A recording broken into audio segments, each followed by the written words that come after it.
ever since as far back as I could remember, I drew, I painted. And it was not like, I'm going to be an artist someday or I'm going to teach art. Ano ako bata akong makulit. You know, I was all over the place, so my grandmother put me in one corner, and she gave me lots of paper, lots of crayons, and that's how, maybe to stop me from drawing on the walls. But that gave me a way to cope. Why? I will share with you a little bit of my story. I'll make it short. But I was not born with a good deck of cards. You know, I was born in 1957, and in 1957, bastards, we were called bastards. Bastards like me were shunned by society. It was such an embarrassment because my mother was a very intelligent, beautiful woman. And she had all these dreams. But and I will preempt this, I do not hate my mother. My mother is also a victim of society. She was also very hurt. And so maybe to escape, she fell in love, but she fell in love with the wrong person who deceived her. And my mom was pregnant, had a baby, and she was expecting that my father would marry her, but it never happened. And then she got pregnant again. So everybody was telling her, ikaw naman, buntis ka na naman, ipalaglag mo na yan. So even before I was born, I was already unloved. And when I was born, all my sisters, she was gorgeous. You know, she had a fair skin, she was beautiful. And I was, because maybe my mother hated me. Well, she didn't like my sister either. I'm sorry to say this. I was so ugly when I was born. I was thin, I was dark. I always grew up thinking that, and you know, when you grow up and you're so unloved, you would think that you are that. When I was 5, my mom, bless her heart, rest in peace, she told me, ang pangit-pangit mo, kamukha ka ng tatay mo, sana pinatay na lang kita sa tiyan ko. As you're 5. And growing up, we never felt loved. And so what I did, but all through this time, I was just drawing everything, you know. I never showed my drawings to anybody. Nobody cared. They would just throw it away afterwards. But it was my way of expressing my heart. And then, of course, to escape, because, I wanted to have a family. You know, I've had prepared. I had 12 cancer operations. And that is so much. I have a hard time talking. What I will share. So anyway, I wanted to escape the life, all the thing. So I got married to Mrs. Dad. Very young. I was a teenager. I don't know anything about the world. But I thought, wow, I'm going to have a family. I'm going to have a last name. You know, I almost did not graduate from college. I had all the accolades. I had all the whatever. But I couldn't go on stage because I didn't have a last name because I was not adopted by my father legally. And my real father would not accept me. He did not want to say that I was his child. But anyway, so I got married. I was so happy. Unfortunately, it was a mistake. From the frying pan into the fire. Because my husband did not love me. And so I suffered. From so much. I'm not going to details because it will take us so many days. But anyway, I had the marriage dissolved, and I thought, I'm going to make something out of my life. Kawawa naman yung mga anak ko. And so I went, well, my marriage was already in trouble. I was fighting for it with all my heart, but it takes two to tango and it's not going to work. So I went back to school. You know, I wanted to take up dressmaking because I wanted to earn a living. So I went to Cola Doloroso and I saw these beautiful paintings on the wall. But now, by my standards, I would tell my students, but at that time, I was like, oh my gosh, hindi na ako marunong talagang manahi eh. I want to be a painter. And my sister dragged me to UP. Bakit ka mag-ibang eskwelahan eh? UP ka, ate, ang tanga-tanga ko. When we go out, and your mommy, sorry ha. And your mom, ang tanga-tanga mo kasi, ang bobo-bobo mo. I really thought I was bobo. So I told my sister, ate, I cannot study in UP because scholar kami ng kapatid mo. Tapos hindi ko, kasi ang bobo-bobo ko, ang tanga-tanga ko. And she dragged me. And she said, kukuha ng talent test to. And I was like, but then I gave it my heart. You know, now that when I was a professor, I would tell my kids, you know what, children?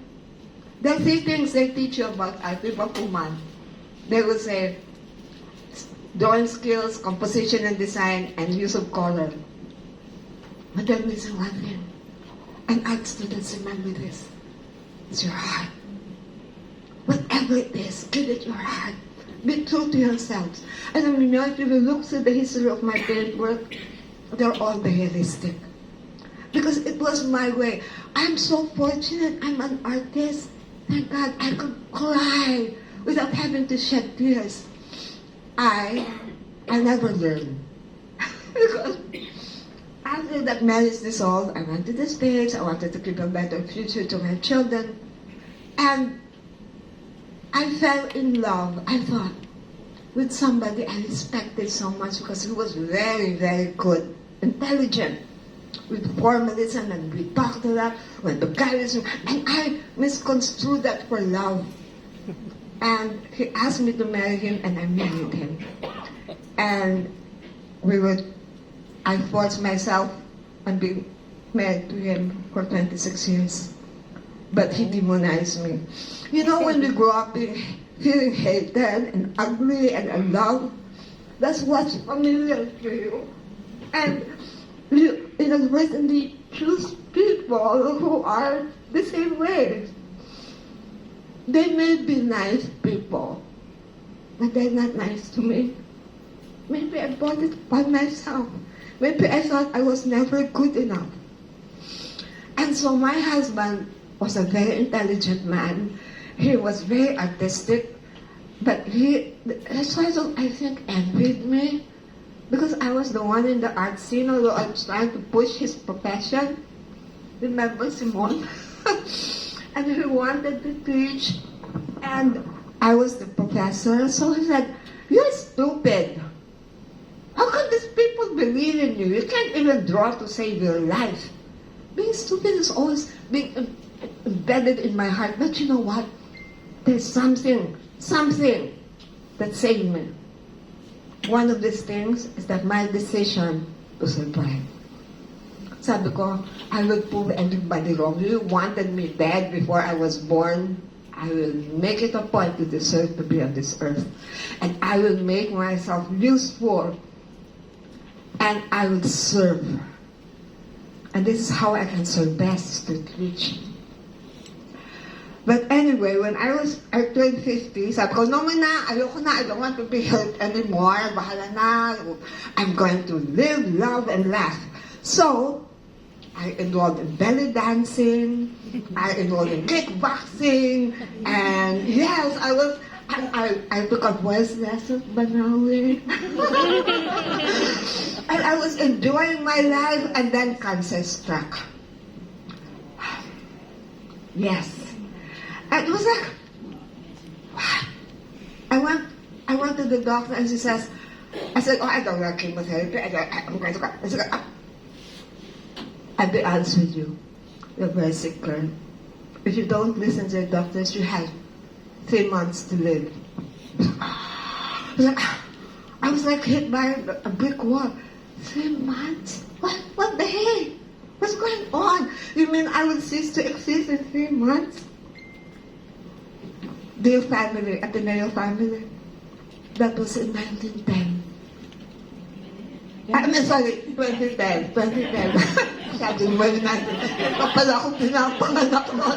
Thank you, Dr. for correcting me. Anyway, that was in 2010.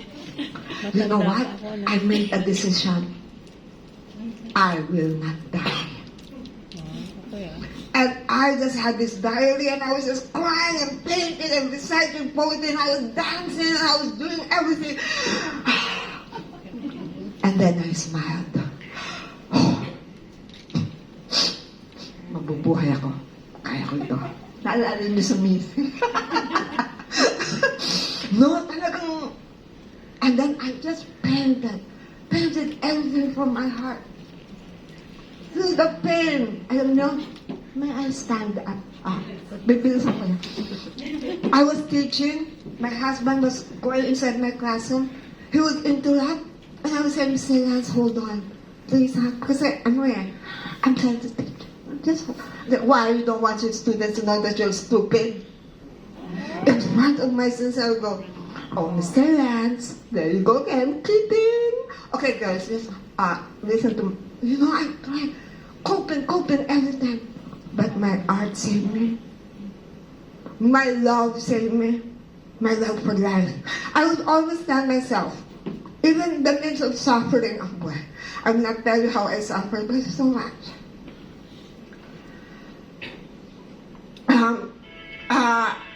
I decided that 5 years from now it's going to be over. So whatever happened to me, it was over after 5 years. I'm going to survive. My art, my love, most of all, my trust in God. Because in the midst of all these things, I know my doctors told me I have sarcoma. Before, patients before you and after you, they're all dead.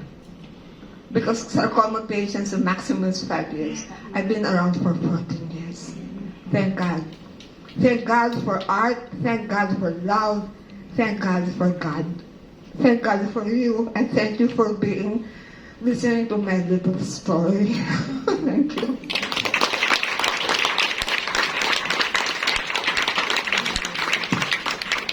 Thank you.